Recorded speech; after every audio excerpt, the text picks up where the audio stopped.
What if the one thing that makes you feel safe is the very reason you die first? Every survivor believed the same lie, that holding a gun meant holding control.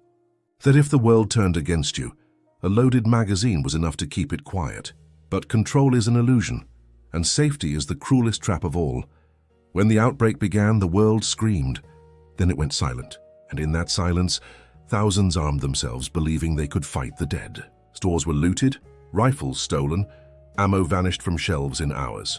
People who never fired a weapon in their life suddenly became soldiers in their own heads. But no one told them that sound travels faster than hope. A single gunshot echoed for miles, and when you are surrounded by creatures that hunt by sound, every bullet is a signal flare that says, "Come find me." Survivors in the early days made one fatal mistake. They believed they were fighting a war. But this was not a war. This was evolution, and guns only made them louder targets. By the end of the first month, every survivor group that relied on firepower disappeared. Not because they ran out of ammo, because they never understood what silence meant in a world that listened. The reports were horrifying. Entire camps found torn apart, their rifles still loaded, doors barricaded, walls shredded, but not a single living person left. Only the echo of gunfire trapped between buildings, a reminder of how confidence sounds right before it dies. The truth spread slowly, whispered from one refugee to another, the ones who trusted their guns. Never made it past the first night. You can swing an axe, you can run, you can hide, but the moment you pull a trigger, you tell the world exactly where you are. So what would you choose? Silence and a chance to live, or noise and the comfort of believing you are safe? Because in a zombie apocalypse, the loudest survivors are the first to be found. Why do humans trust the sound of a gun more than their own heartbeat? Maybe because the sound of a gun feels like power. It cuts through fear. Third feels like control. But what if that sound is just another heartbeat, one that stops the moment you pull the trigger? For decades, movies taught us that guns mean survival, that heroes reload, shoot, and walk away, while the danger burns behind them. But this is not a movie. This is a world where everything that hears you wants to eat you. When the outbreak spread, people carried guns like they were carrying hope. Each bullet was a promise. If something comes near me, I will survive. But bullets end, and fear does not. Those who lived long enough learned something terrifying. Guns change the way you think. They make you believe you are untouchable. And when you believe that, you stop being careful. One survivor, a Marine named Hale, recorded his last entry before disappearing. He said, "I stopped counting my ammo after I started believing I was safe. That was the mistake." His camp was found days later, every gun fully loaded, every body torn apart. People began to notice a pattern. The ones who depended on firepower never lasted. But those who built quietly, who moved in shadows, who learned to listen, they did. Because silence became a weapon louder than any gunshot, a weapon that required patience, not pride. The infected did not need to see you. They only needed to hear you breathe wrong, step wrong, or shoot once. That was enough. And every time a survivor fired, 10 more infected heard it. It became a death chain, 1 bullet, 10 creatures, 1 scream, and then silence again. The kind of silence that only exists after everything else has been eaten. So next time someone says guns mean survival, remember Hale's words. Remember how confidence sounds right before it dies.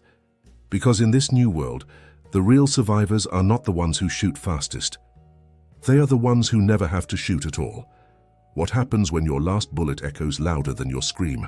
In the first week of the outbreak, people thought ammunition was endless. They filled duffel bags, stole from police stations, raided hunting shops. Each bullet felt like a piece of immortality. Small metallic promises that tomorrow would still exist, but tomorrow always comes with a price. And bullets, no matter how many you have, always run out faster than fear. Every bullet is a heartbeat closer to silence. And that silence always arrives, right after the final shot fades. By the second week, the streets were filled with echoes instead of survivors. People wasted rounds on shadows, on panic, on things that were not even infected. A scream in the distance became a reflex. Bang! A sound behind a wall. Bang! A moving curtain. Bang! When the smoke cleared, all that was left was an empty clip. And footsteps approaching. Misfires became common. Cheap ammo, old guns, wet powder. Some survivors pulled the trigger and heard nothing. Others fired, and the bullet jammed halfway, exploding in their hands. In the chaos, people lost fingers, eyes, or worse, their faith in the very weapon they thought would save them. The truth no one wanted to admit was simple. Guns are loud. Ammo is limited and fear never runs out. One recording from the Cleveland safe zone said it best. We heard him scream before the gunshot. We never heard another one after. Survivors began hoarding bullets like food, trading them for medicine, water, even silence, because silence was more valuable now. It meant you were still breathing. When your last bullet leaves the chamber, it does not just end a threat. It ends your illusion of safety. It is the sound of your heartbeat stopping, not from death but from realization. You thought the bullet was your friend, but in the apocalypse, even your last shot can betray you. Silence, not strength, became the new survival. In the early days, gunfire meant hope. It meant someone was fighting back, someone was alive. But as days turned into weeks, people learned a darker truth. The louder you fought, the faster you died. Sound became the new blood. Every gunshot spilled it into the air, and every creature within miles smelled it. Zombies did not hunt with sight. They hunted with vibration, rhythm, and echo. A single rifle shot could wake up an entire city of the dead. Survivors from Detroit's red zone reported something terrifying. When soldiers tried to clear a hospital using machine guns, they lasted only 20 minutes. The noise drew thousands from surrounding streets. By the time the echo faded, all that remained were boots and broken radios. Every loud defense failed. Every scream became a beacon. Every rescue turned into a feeding ground. People began to whisper instead of talk. They wrapped their shoes in cloth. Doors were never slammed. They were pushed gently until they clicked. Some even removed batteries from flashlights because the faint buzz of electricity made the infected twitch. At night, silence became holy. You could feel your own breath echoing off walls, praying it was not loud enough to call something closer. The strongest survivors were not the ones with the biggest guns. They were the ones who could disappear without a sound.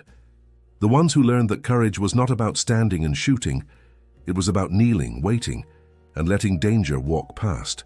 A gun might save you once, but silence saves you forever. Because in the apocalypse, noise is not just sound. It is a signal, a death announcement that says, I am here, and if the dead can hear you, you are already one of them. When your weapon becomes louder than your heartbeat, you are already dead. In the apocalypse, a gun feels like control. It feels like power, safety, and authority, until the moment it turns against you, because every gun is a machine, and every machine fails when it is needed most. It starts with something small, a jammed bullet in the chamber, a little mud inside the barrel, a bit of rust near the trigger. At first you think it is nothing, just one unlucky misfire. Then you hear the growl from the dark, and your finger trembles again. You pull the trigger. Click. Silence. That is the moment you understand. The weapon you trusted just chose to betray you. Reports from the Midwest safe zone show dozens of deaths not from zombies, but from the guns meant to stop them. Panicked hands, shaking fingers, slippery sweat. A single mistake, and the weapon fires backward or explodes or simply refuses to shoot at all. Mud, rain, cold, and time. They eat metal the same way infection eats flesh. Guns dropped on dirty ground rust overnight. Parts loosen, powder gets wet. And when you finally need it, all that metal becomes nothing but dead weight. One survivor described it best. The gun did not jam because it was old. It jammed because I was shaking. Panic turns even the best weapon into a ticking trap. The harder you grip it, the more dangerous it becomes. And when your heartbeat is racing faster than your mind, the gun is no longer your ally. It is just another unpredictable thing waiting to kill you, because out there the line between man and machine blurs fast, and sometimes it is the weapon that pulls the trigger first.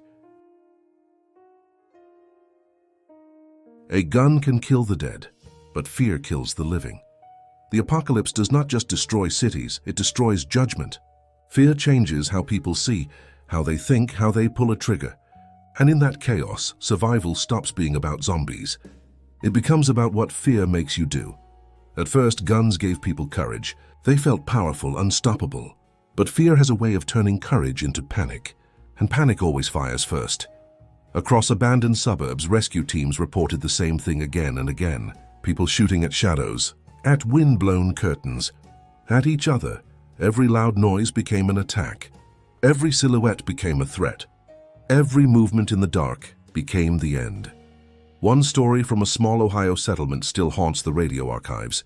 A survivor named Leon thought he saw movement behind a broken fence. He raised his rifle, called out once, and pulled the trigger. The sound echoed. Then he heard his friend's voice fall silent. Leon had not killed a zombie.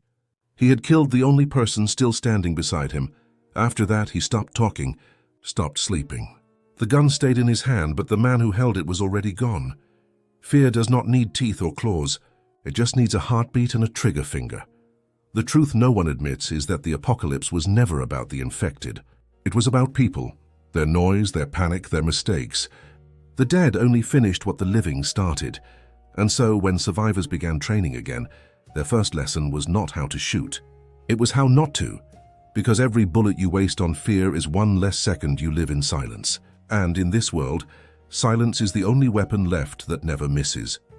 When survival turns into ownership, the apocalypse is already won by death. It started small, a few arguments over ammo, a few whispers about who had the better gun. But soon the sound of the undead was not what scared people anymore. It was the click of a safety switch, the sight of someone else loading a magazine, the knowledge that the barrel could turn your way at any second. Guns stopped being tools for survival. They became symbols of dominance. The ones with bullets became kings. The ones without became servants. Camps began splitting into factions, not because of infection, but because of distrust. People traded food for ammo, loyalty for protection, silence for safety. And when someone refused, they didn't last the night. One radio log tells of a survivor group in Michigan. They had barricaded a church, rationed food carefully, trusted one another. Until one man, the only one with a loaded pistol, decided the food was his. He said, "If you want to live, you will listen to me." By morning, 3 were dead. The rest ran into the snow unarmed, choosing the cold over his mercy. From that day on, survivors learned a cruel truth. The infected follow instinct, but humans follow fear. And fear always wants control. The gun didn't just protect anymore. It divided. It corrupted. It crowned the loudest, not the bravest. In the end, the undead never needed to storm the walls. They waited. They listened. Because every time a survivor turned their weapon on another, the dead got closer without taking a single step. And when trust finally broke, the world did not end with screams. It ended with silence, the kind that comes after a gunshot that should never have been fired. The dead did not destroy the army. The noise did. At first, everyone believed the military would save us. Trucks rolled in. Streets were cleared. Broadcasts promised safety. The soldiers moved like machines, precise, confident, unstoppable.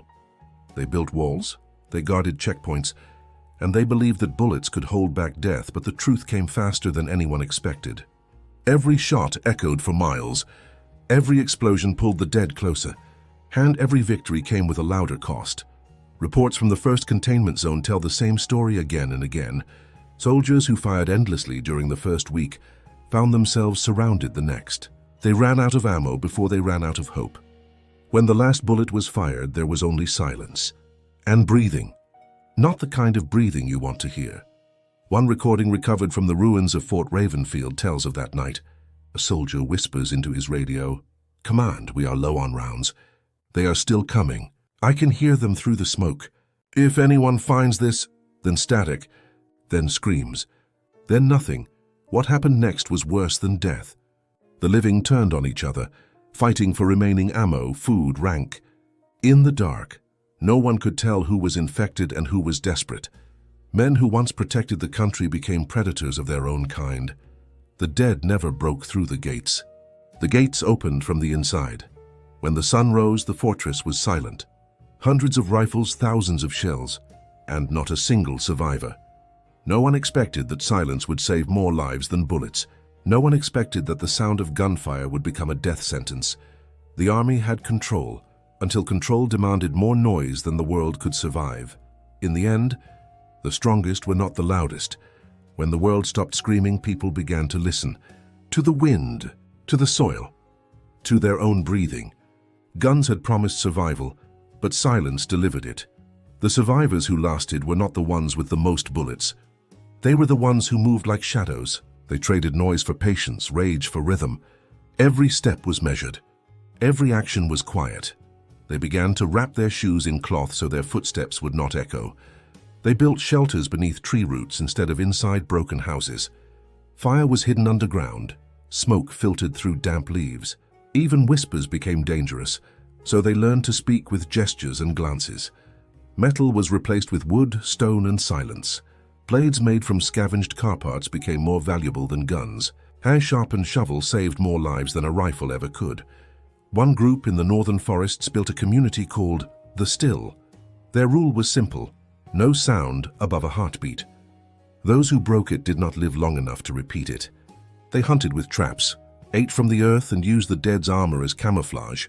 It was not strength that kept them alive. It was surrender. Nature, once ignored, became their only ally. Birds warned them of danger. Animals showed them safe paths. Even the insects told them when the dead were near. The world had ended, but something older had returned: instinct. They no longer fought to dominate the planet. They fought to belong to it again, and somewhere in that quiet, they discovered a truth that guns had buried long ago. Noise was never power. It was the sound of fear pretending to be courage. Brains survived where bullets failed. The apocalypse did not reward strength. It rewarded precision, the kind that does not make a sound. Every decision became a shot. Every breath became a weapon. Every mistake a body on the ground. In the old world, survival meant pulling a trigger. In the new one, it meant knowing when not to. The survivors who remained were not soldiers or hunters. They were observers. They studied movement, wind direction, patterns of decay. They learned that the dead followed sound like water follows gravity. So they began to think in silence, to plan with stillness. One survivor's journal described it best: "The loud ones are gone. The wise ones wait. When the air moves, we move. When the world stops, we stop. Every second of silence is another heartbeat we steal back from death." They set traps that made no noise, created signals using mirrors and light. Even sleep became strategic, resting only when insects were active, because zombies avoided their noise. Every small discovery became a victory. Every calm decision another bullet saved. The apocalypse had forced evolution, not of the body, but of the mind. The brain became sharper, colder, quieter. It stopped fearing death and started negotiating with it. And somewhere along the line, people stopped counting the dead. They began counting choices. Who to trust, when to move, when to speak weapons break.